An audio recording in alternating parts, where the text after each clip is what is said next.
Jean-Marie. Bonjour David. Salut.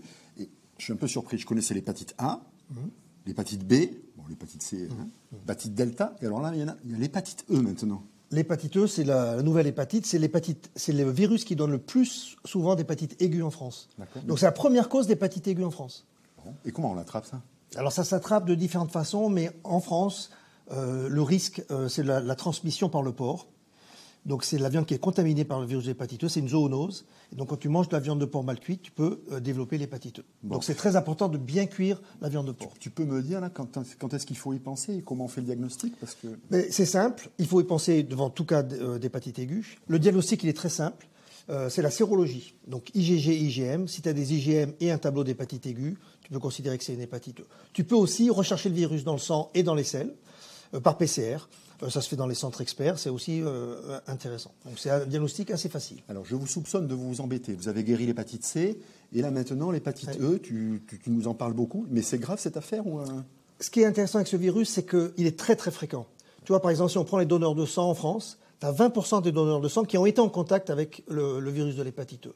Donc dans la majorité des cas, ce sont des formes asymptomatiques. Et de temps en temps, tu as une forme clinique avec un ictère, une hospitalisation, et parfois ça peut mal tourner. C'est grave. Donc, tu peux avoir il y a des formes graves d'hépatite E? Exactement. Tu as une mortalité qui est aux alentours de 2-3% pour les formes cliniques.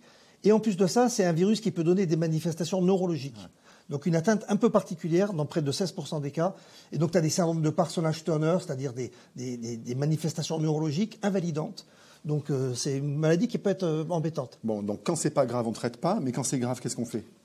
Alors en fait, en cas d'hépatite aiguë E, chez un patient qui est immunocompétent, il n'y a pas de traitement.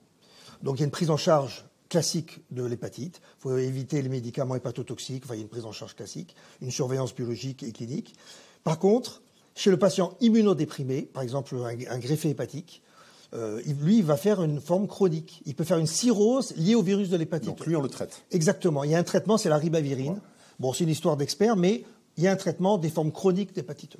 Bon, je résume. Donc, une maladie hyper fréquente, le plus souvent silencieuse. Exactement. Un diagnostic qui est facile à faire avec la sérologie, éventuellement la PCR. Tout à fait. Et puis se méfier, le cirrhotique, l'immunodéprimé, qui peut faire une forme chronique, éventuellement grave. Et lui, il faut l'orienter vers les centres experts parce qu'il va avoir besoin de traitement. Tout à fait. Tu as tout compris. J'ai tout suivi. Merci Jean-Marie. De rien. C'était un plaisir.